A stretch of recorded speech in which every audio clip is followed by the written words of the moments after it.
6 ಲಕ್ಷ 7 ಲಕ್ಷ ರೂಪಾಯಿ 10 ಲಕ್ಷವರೆಗೆ 50 ಲಕ್ಷವರೆಗೆ GST ದರನ ಹಾಕ್ಬಿಟ್ಟು ಸಾಮಾನ್ಯ ಗೂಗಲ್ ಪೇ ಫೋನ್ಪೇ 10 ರೂಪಾಯಿ ತೊಗೊಳ್ತಾನೆ, ಒಂದು ಬಂದು ತೊಗೊಳ್ತಾನೆ, ರಸೀದ್ ತೊಗೊಳ್ತಾನೆ ಅಂತನಿಗೂ ಕೂಡ ನೀವು ಕೋಟ್ಯಾಂತರ ರೂಪಾಯಿ ಲಕ್ಷಾಂತರ ರೂಪಾಯಿ ನೀವು ನೋಟಿಸ್ ಕೊಡ್ತೀರಾ ಅಂತಂದರೆ ನಾಚಿಕೆ ಆಗಬೇಕು. ಇದೇ ತಿಂಗಳ 25ನೇ ತಾರೀಕು ದೊಡ್ಡ ಮಟ್ಟದ ಒಂದು ಹೋರಾಟಕ್ಕೆ ಅಣಿ ಆಗ್ತಾ ಇದ್ದೇವೆ. ನಾವು ರವಿ ಅಣ್ಣಗೆ ಸಂಪೂರ್ಣವಾಗಿ ಸಪೋರ್ಟ್ ಕೊಟ್ಟು ನಾವು ಕಂಪ್ಲೀಟ್ ಬಂದ್ ಮಾಡ್ತಾ ಇದ್ದೀವಿ.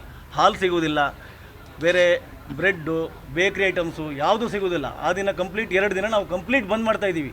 ಯಾವ ಕಾರಣಕ್ಕೂ ನಾವು ಹಿಂಜರುವ ಮಾತೇ ಇಲ್ಲ. ಏನು ನಮ್ಮ ರವಿ ಶೆಟ್ಟಿ ಬೈಂದೂರು ಅವರು ಕಾಂಡಿಮೆಂಟ್ಸು ಮತ್ತು ಬೇಕರಿ ಮತ್ತು ಸಣ್ಣ ಪುಟ್ಟ ಉದ್ದಿಮೆಗಳ ಪರವಾಗಿ ಏನು ಧ್ವನಿ ಎತ್ತಿದ್ದಾರೋ, ಈಗಾಗಲೇ ಧ್ವನಿ ಎತ್ತಿದ್ದು ಅಲ್ಲಾಗುವಂತಹ ದೌರ್ಜನ್ಯ ಮತ್ತು ದಬ್ಬಾಳಿಕೆ ವಿರುದ್ಧ ಅವರು ಧ್ವನಿ ಎತ್ತಿದ್ರು. ಆ ಧ್ವನಿ ಎತ್ತಿ ಒಂದು ಸಭೆಯನ್ನು ಮಾಡಿ, ದೊಡ್ಡ ಮಟ್ಟದ ಒಂದು ಸಭೆಯನ್ನು ಮಾಡಿ ಎಲ್ಲರನ್ನೂ ಜಾಗೃತಿಗೊಳಿಸುವಂತಹ ಸಂದರ್ಭದಲ್ಲಿ ಅದಾದ ಕೆಲವು ವಾರಗಳ ನಂತರ ಈ ಒಂದು ವಾಣಿಜ್ಯ ಮಂಡಳಿಯಿಂದ ನೋಟಿಸ್ಗಳು ಬಂದಿದೆ. ಯಾಕೆಂದರೆ ಪ್ರತಿಯೊಬ್ಬ ಪ್ರಜೆಯೂ ಸಹ ನಾವು ತೆರಿಗೆಯನ್ನು ಕಟ್ಟಬೇಕು, ಕಾನೂನುಬದ್ಧವಾಗಿ ತೆರಿಗೆಯನ್ನು ಕಟ್ಟಬೇಕು. ಅದು ನ್ಯಾಯಬದ್ಧವಾಗಿದ್ದರೆ ಮಾತ್ರ ತೆರಿಗೆಯನ್ನು ಕಟ್ಟಬೇಕಾಗ್ತದೆ. ಇವತ್ತು ಲಕ್ಷಗಳು, ಒಂದು ಅಂಗಡಿ 5 ಲಕ್ಷ ಬೆಲೆ ಬಾಳಲ್ಲ, ಇವತ್ತು 36 ಲಕ್ಷ, 28 ಲಕ್ಷ, 50 ಲಕ್ಷ ಈ ಥರ ತೆರಿಗೆಯನ್ನು ಕಟ್ಟಬೇಕೆಂಬಂತಹ ನಿಟ್ಟಿನಲ್ಲಿ ಅವರಿಗೆ ನೋಟಿಸ್ ಬಂದರೆ, ಇವತ್ತು ಒಬ್ಬ ರವಿ ಶೆಟ್ಟಿ ಅವ್ರ ಪರವಾಗಿ ನಿಂತಿರೋದ್ರಿಂದ ಇವತ್ತು ಆ ನೋಟಿಸ್ಗೆ ಅವರು ಭಯ ಬೀಳ್ತಾ ಇಲ್ಲ. ಯಾರೂ ಅವ್ರ ಪರ ಇರಲಿಲ್ಲ, ಅವರ ಪರ ಧ್ವನಿ ಎತ್ತುವರ ಇರಲಿಲ್ಲ ಅಂದಿದ್ರೆ ಇವತ್ತು ಕುಟುಂಬಗಳು ಇವತ್ತು ರಾತ್ರಿನೇ ಊರು ಬಿಟ್ಟು ಹೋಗಬೇಕಾಗಿತ್ತು, ಇಲ್ಲಾಂದರೆ ಸಾಯಬೇಕಾಗಿತ್ತು ಅಂತ ಪರಿಸ್ಥಿತಿ ಬರ್ತಾ ಇತ್ತು. ಯಾಕಂದರೆ ಇವತ್ತು ಒಬ್ಬ ಹೋರಾಟಗಾರರು ಇವತ್ತು ಅವ್ರ ಜೊತೆಲಿದ್ದಾರೆ. ಇಡೀ ಸಮುದಾಯ ನಮ್ಮ ಪರವಾಗಿ ನಿಂತಿದೆ ಎಂಬಂತಹ ನಿಟ್ಟಿನಲ್ಲಿ ಅವರೆಲ್ಲ ಧೈರ್ಯವಾಗಿ ನಿಂತಿದ್ದಾರೆ. ನಾವು ಸಹ ಕರ್ನಾಟಕ ಸಂಘಟನೆ, ಕನ್ನಡ ಒಕ್ಕೂಟ, ಅನೇಕ ಕನ್ನಡ ಪರ ಸಂಘಟನೆಗಳ, ದಲಿತ ಪರ ಸಂಘಟನೆಗಳು, ರೈತ ಪರ ಸಂಘಟನೆಗಳ ಒಗ್ಗೂಡಿಕೆಯಲ್ಲಿ ನಾವು ಸಹ ಆ ಒಂದು ಬಂದ್ಗೆ ಸಂಪೂರ್ಣವಾದ ಬೆಂಬಲವನ್ನು ಕೊಡ್ತಾ ಇದ್ದೀವಿ. ಸಣ್ಣ ಉದ್ಯಮಿಗಳಿಗೆ ಈ ಸರ್ಕಾರಗಳು, ಕೇಂದ್ರ ಮತ್ತು ರಾಜ್ಯ ಸರ್ಕಾರ ಇರ್ಬೋದು, ಎಷ್ಟರ ಮಟ್ಟಿಗೆ ತೊಂದರೆ ಕೊಡ್ತಾ ಇದೆ ಅಂದರೆ ಅಸಹ್ಯ ಆಗುತ್ತೆ. ಸರ್ಕಾರಗಳು ಇದಾವ ಸತ್ತೋಗಿದಾವ ಅಂತ ಅಧಿಕಾರಿಗಳಿಂದ ಕತ್ತೆ ಕಾಯ್ತಾ ಇದ್ದಾರೆ. ಇಲ್ಲಿ ನೋಡ್ಬೋದು 6 ಲಕ್ಷ 7 ಲಕ್ಷ ರೂಪಾಯಿ 10 ಲಕ್ಷವರೆಗೆ 50 ಲಕ್ಷವರೆಗೆ GST ದರನ ಹಾಕ್ಬಿಟ್ಟು ಸಾಮಾನ್ಯ ಗೂಗಲ್ ಪೇ ಫೋನ್ಪೇ 10 ರೂಪಾಯಿ ತೊಗೊಳ್ತಾನೆ, ಒಂದು ಬಂದು ತೊಗೊಳ್ತಾನೆ, ರಸೀದ್ ತೊಗೊಳ್ತಾನೆ ಅಂತನಿಗೂ ಕೂಡ ನೀವು ಕೋಟ್ಯಾಂತರ ರೂಪಾಯಿ ಲಕ್ಷಾಂತರ ರೂಪಾಯಿ ನೀವು ನೋಟಿಸ್ ಕೊಡ್ತೀರಾ ಅಂತಂದರೆ ನಾಚಿಕೆ ಆಗಬೇಕು. ಇದ್ರ ವಿರುದ್ಧ ಏನು 25ನೇ ತಾರೀಕು ಬೃಹತ್ ಪ್ರತಿಭಟನೆ ಹಮ್ಮಿಕೊಂಡಿದ್ದಾರೆ.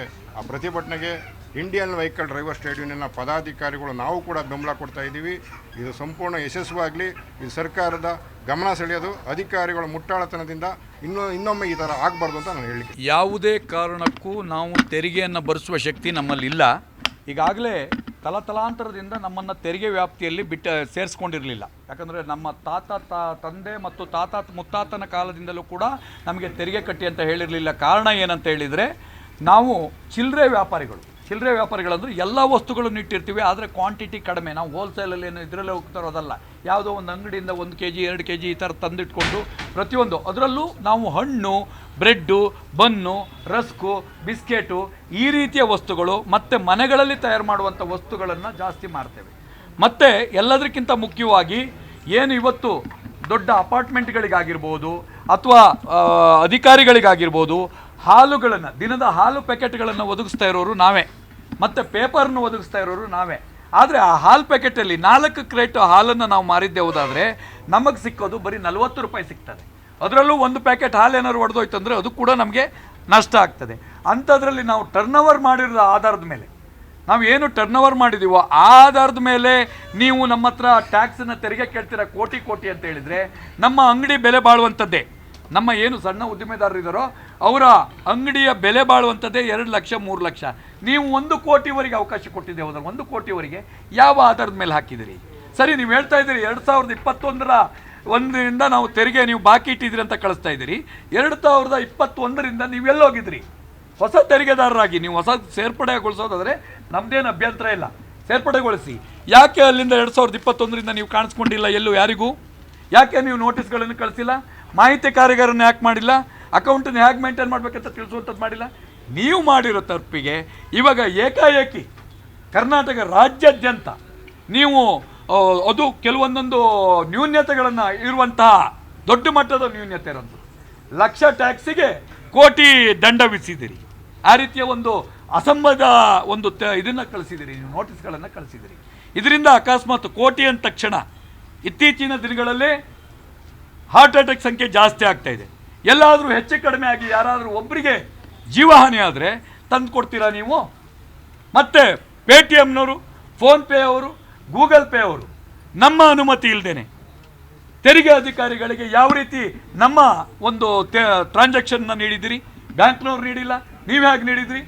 ಅದನ್ನು ತಗೊಂಡು ಅದನ್ನೇ ಆಧಾರವಾಗಿಟ್ಕೊಂಡು ಬರೀ ಫೋನ್ ನಂಬರ್ ಇಟ್ಕೊಂಡು ನೀವು ಯಾವ ಆಧಾರದ ಮೇಲೆ ನಮಗೆ ನೋಟಿಸನ್ನು ಕಳಿಸ್ತಾ ಇದ್ದೀರಿ? ಇದು ಅಸಂಬದ್ಧವಾಗಿದೆ.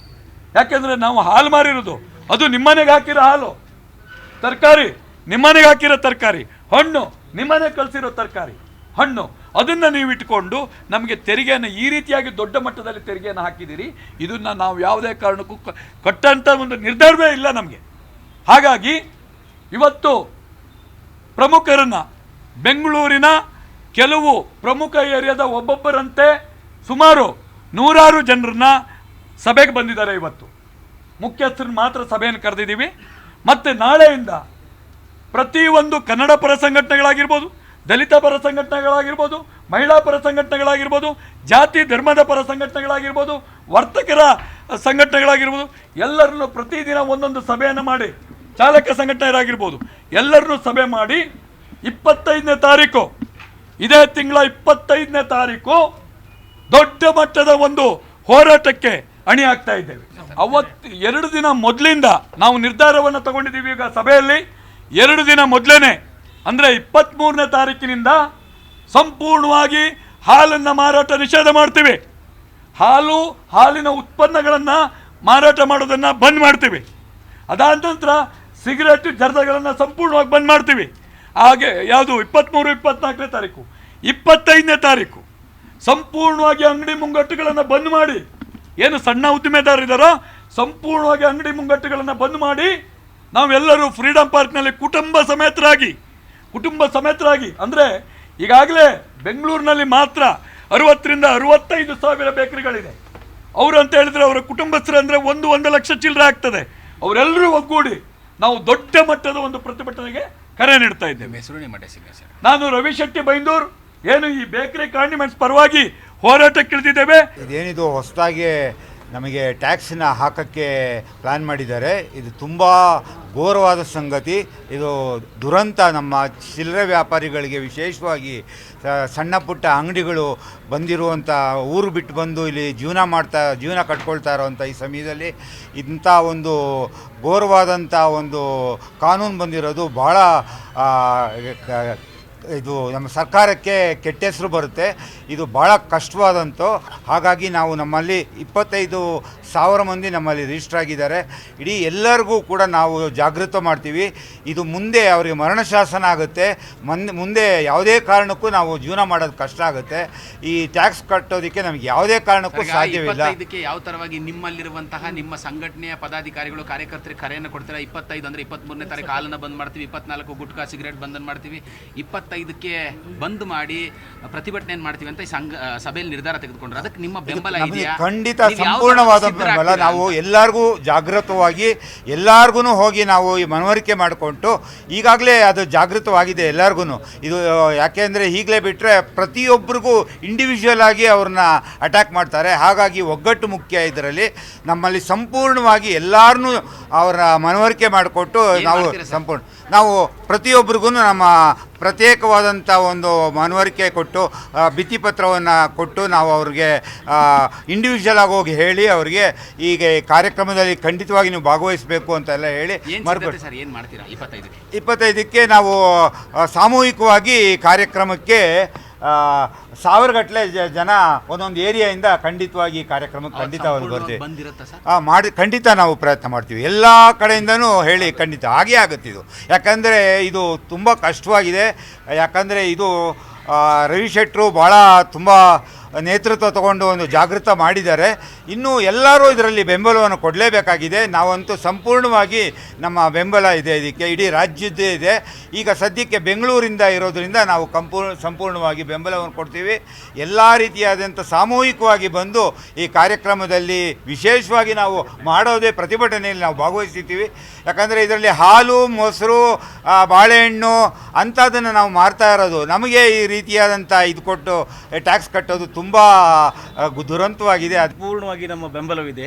ಕಾಂಡಿಮೆಂಟ್ಸು, ಬೇಕ್ರಿ, ಬೀಡ ಅಂಗಡಿ ಪ್ರತಿಯೊಂದು ವಿಷಯದಲ್ಲೂ ನಾವು ಎಲ್ಲರೂ ನಮ್ಮ ಸಂಪೂರ್ಣ ಒಗ್ಗಟ್ಟಿಂದ ನಾವು ಬಂದ್ ಮಾಡ್ತಾ ಇದ್ದೀವಿ.